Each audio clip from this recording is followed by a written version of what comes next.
The Biden administration released its strategy on global women's economic security. Once adopted, this strategy promises that women will be able to equally contribute to and benefit from economic growth and global prosperity. This new economic policy is based on the National Gender Strategy that the White House announced in October 2021.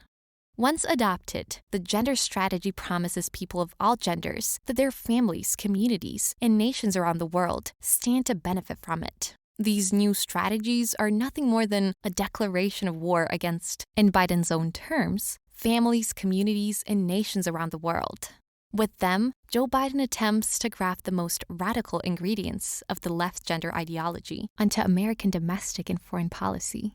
The new strategy pretends to advance women's economic security around the world, but it does the opposite. It gives the green light to countries around the world to draft women into the workforce. It promises to empower families, yet it will destroy them, forcing women out of the home. The new economic strategy features sexual and reproductive health care as its centerpiece. Both Biden strategies grant the massive destruction of unborn life the international seal of approval of the U.S. government, guaranteeing that the billions in U.S. foreign aid will be used by U.S. embassies around the world to achieve that end. Biden makes it clear that he intends to make life very difficult indeed for women, families, and communities who dare to resist his agenda. But will it work? Last month, the United Nations released a report raising the alarm decrying inevitable and irreversible aging and low fertility suffered in every country it examined.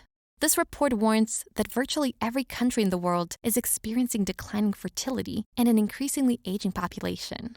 Is Biden's prime mandate going to reverse that trend? When confronted on the moral charge of willful murder, advocates often change the subject to address its economic benefits.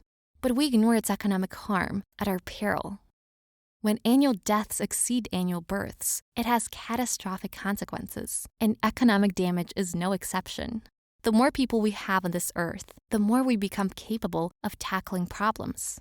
We need to reveal that the abortion industry puts money into the pockets of those who profit from it and only empowers itself and not women who are victims of it. The moral of the story is that abortion hurts more than just the economies of this world. It hurts women, men, and families, and kills the innocent unborn lives of millions of babies across the globe.